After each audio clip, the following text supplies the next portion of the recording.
আমি আজান ভাল পাওঁ আৰু আজানৰ কোনো কাৰণতে আজান বন্ধ হোৱাটো আমি কেতিয়াও নিবিচাৰোঁ। হজৰত মহম্মদ আমাৰ প্ৰতিজন অসমৰ খিলঞ্জীয়া অসমীয়াৰ হৃদয়ত আছে আৰু ভৱিষ্যতেও থাকিব।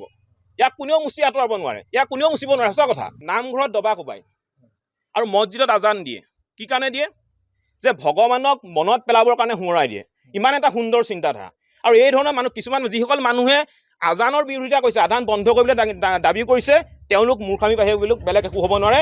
গতিকে হজৰত মহম্মদক লৈ যিসকলে কটু মন্তব্য কৰিছে, অশ্লীল ভাষাৰে গালি গালাজ পাৰিছে, তেওঁলোকৰ ওপৰত অসম আৰক্ষীয়ে অতি শীঘ্ৰে বিহিত ব্যৱস্থা গ্ৰহণ কৰিবৰ কাৰণে আমি জাতীয় সংগ্ৰামী অসমে দাবী উত্থাপন কৰিছোঁ। কাৰণ এইবিলাক ঘটনাই কিন্তু আমাৰ সাতাম পুৰুষীয়া যি শান্তি সম্প্ৰীতি আছে তাক বিনষ্ট কৰিব আৰু অনাগত দিনত সাম্প্ৰদায়িক সংঘৰ্ষৰ সূত্ৰপাত হোৱাৰ কিন্তু সম্ভাৱনা আছে। গতিকে হজৰত মহম্মদক অশ্লীল ভাষাৰে গালি গালাজ পৰাসকলৰ বিৰুদ্ধে অসম আৰক্ষীয়ে কঠোৰ ব্যৱস্থা ল'ব লাগিব। দ্বিতীয়তে আমি আৰু এটা কথা ক'ব বিচাৰিছোঁ। এতিয়া আজানক লৈ বিতৰ্ক হৈছে।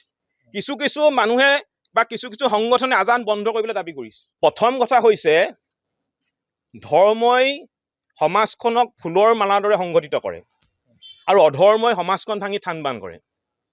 আমি মহাপুৰুষ শ্ৰীমন্ত শংকৰদেৱ গুৰুজনাৰ আদৰ্শৰে ডাঙৰ হৈছোঁ আৰু গুৰুজনাই এটা কথাই কৈছে যে সকলো ধৰ্মকে সমান চকুৰে চাবলৈ কৈছে।